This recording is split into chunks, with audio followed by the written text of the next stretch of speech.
Hello, class. My name is Dr. Brett Elliott, and today I will be telling you two stories.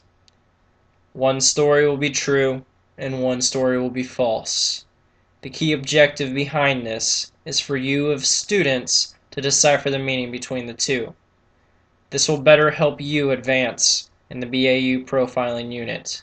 You will need this skill often. You will need to be able to interrogate criminals and tell the difference between a lie and truth. It is best to have hands-on experience when doing this. The two stories I will be telling you might be true, might be false, but it's all in the way I word them. So let's begin. It wasn't long ago there was a trip that involved backpacking across Europe. It was a different style than we'd been used to. It started out in London, then we had traveled across the English Channel to Paris. That wasn't it though. This journey continued from Paris to Berlin until finally making Rome the last stop. The trip was beautiful. Honestly, it really was. Not many things could have gone more perfectly to plan until the first day in Rome. It was sunny. It's 77 degrees out. The wind was blowing from the north, creating just the right amount of breeze on our faces. It's funny, actually. We had to stop at a clothing stand on our way back from the Colosseum because one of our hats blew off and we couldn't catch it. Sorry, that's beside the point. The real problem was when we went to the pier and a bunch of teenagers showed up. They were on spring break, having the time of their lives, until one of them thought it would be funny to jump off the pier. They must have been drunk, or something. They must have been as drunk as we were back in Paris that one night. Man, that was definitely a night that won't leave our minds. But back to that kid. It was scary. No one knew what to do. Everyone panicked because there wasn't any sight of him. It wasn't until 5 minutes later that he floated ashore, gasping for air. It was definitely the longest 5 minutes of our lives.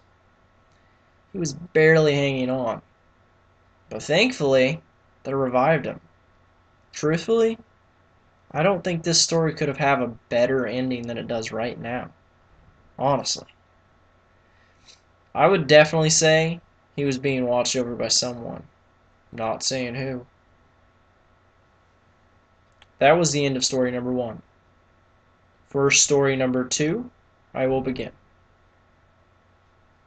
Last summer I went to California. I couldn't begin to tell you all the fun we had. It all started when my brother got me a plane ticket out to Los Angeles. It was for my birthday, but still a very special treat. It wasn't just any birthday though. I was turning 21. He wanted to do something special for me. The week-long vacation started to tick away until abruptly my brother told me to pack a set of clothes and get in the car. I just figured we were going to a Golden State Warriors game. It was the NBA Finals, and the Warriors are my brother Jeremy's favorite team. So I didn't think much into it, and I just did what he said. It wasn't until about 75 miles into the trip that I noticed we were going in the wrong direction. I started asking questions, but kept getting turned down. We were driving, and a sign appeared. It said, Las Vegas, take this exit.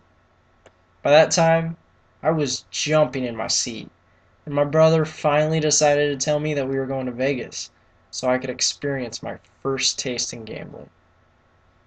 We had gotten a room at the Excalibur. It was a beautiful hotel and casino.